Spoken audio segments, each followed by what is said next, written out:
When I talked to Dennis, I think he supports the idea that the governor has the right to order the troops home, even if the president disagrees. Well, there's nothing stopping a governor from trying it. Madeleine Kunin tried to prevent deployment, you may recall, of troops, and was told in no uncertain terms that that wasn't going to fly, number one, and then Congress changed some laws around, I don't know exactly how, but made it explicit in the law that governors cannot do that. It doesn't mean a governor can't do it, but the law says you can't do it. So, you know, the law said that the American colonies could not secede from the British Empire either, but we did it. Well, that's kind of a radical comparison, but it's a constitutional issue whether or not the governor has the right to order the troops home. Yeah. So my position, my recommendation to Dennis would be that he should issue the order if they come home, and then we litigate it in the Supreme Court, and at least we have done our best to do what's right. No, I agree. That's how you do it. You don't ask for a permission slip. If you feel strongly about a thing and you feel that it's right, you do it. You do it. You try it. I agree. As little Vermont, though, we're not going to duplicate the American colonies in 1776, but at least we can go to the Supreme Court and try to. Well, that was secession. You know, the colonies didn't have that many people in them. Great Britain was the big power, the world power, world naval power, world military power, and almost all of their colonies wound up seceding. That was, you know, go down through the Declaration of Independence and all the reasons they cite for why they were separating themselves from the British Empire. Every reason today exists vis-a-vis us and our federal government. Every single thing that England did to the United States colonies, taxation without representation, you name it, it's all happening today. We are colonies of this federal government. They are bleeding us white. We need to say, divorce time. You know, that's actually how I like to think about it. We're a battered spouse. All the states are. There's a question of corruption, too.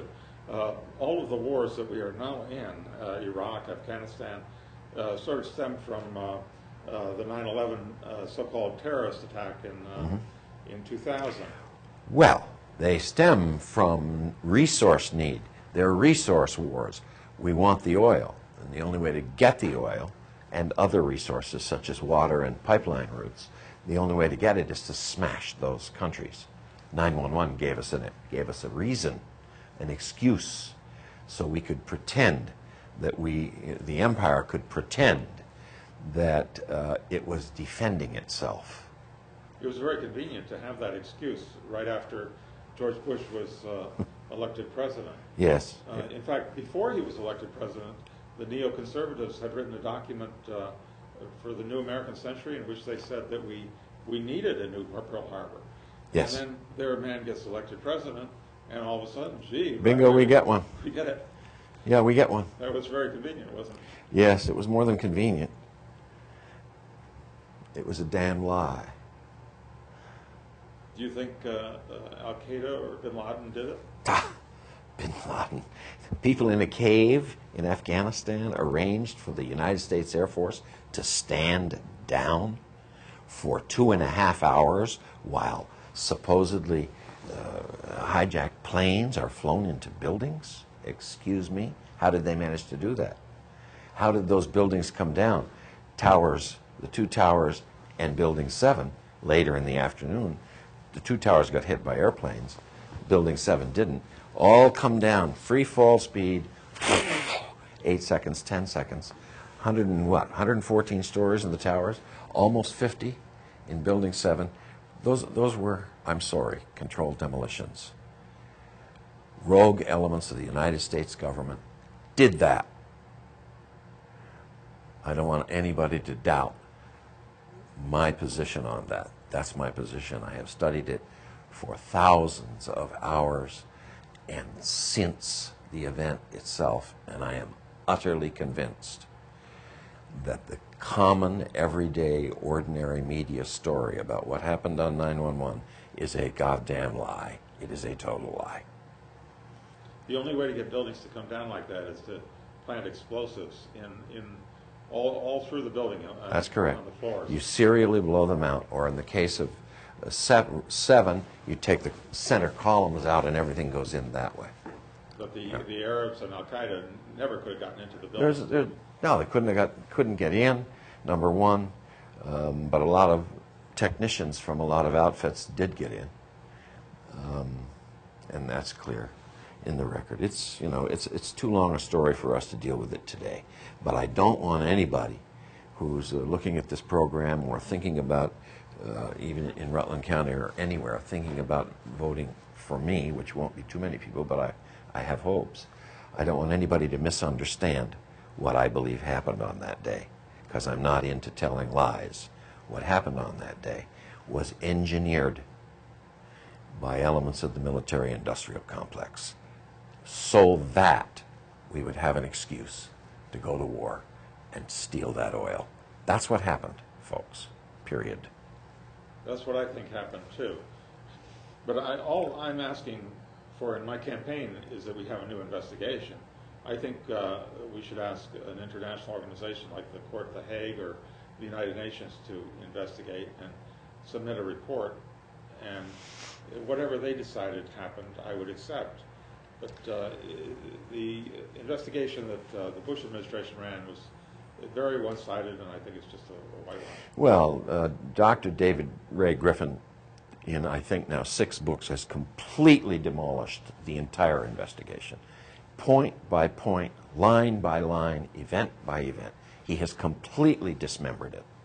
Anyone who takes the time to read his books and his analysis can't miss the truth. I kind of side with one of our other Senate candidates, Craig Hill from Bennington. I say let's start a prosecution. What we need are people under oath. They had no, the so-called investigation, they didn't even have the power to subpoena people or take testimony under oath. There's that plane that hit the Pentagon in Washington, too. I remember watching that on TV, and after the plane hit, you could see the one hole in the wall, and the wall eventually fell down. But the plane, they say, had 2 big engines on either wing. Yeah, they had the big 6,000-pound titanium engines out there, 70 feet? If you're hitting a wall, they make holes. Yeah. You're hitting a wall at 500 miles an hour. There would have to be 3 holes. They hit holes. Yeah, there have to be 3 holes, yes. Cruise missile, bunker buster. There is no photograph of any plane or any parts of any aircraft identified as an American Airlines, whatever it was. No photographs exist that we have been able to see. None have been published ever, and none are going to be, because that's not what hit the Pentagon. A cruise missile hit it. An American Airlines flight or a plane painted up to look like one flew over the building, near the building, and a lot of people saw that, but it didn't hit the building. It was hit with a bunker buster. That means the whole story about the Arabs with the box cutters, that's all a lie. Arabs with box cutters, right. Look, every major airplane in the United States, commercial airplane, has a pilot and a co-pilot. So if you're talking 4 planes, you're talking 8 responsible people in the cabin in the front of the plane. No guns on board, none of that. There's no record of any of that. Box cutters, Arabs with box cutters. You got 8 people, 2 on each of those planes, behind their door, flying the plane, and not one of the 8 punches in the code. I think it's 7400. 7400.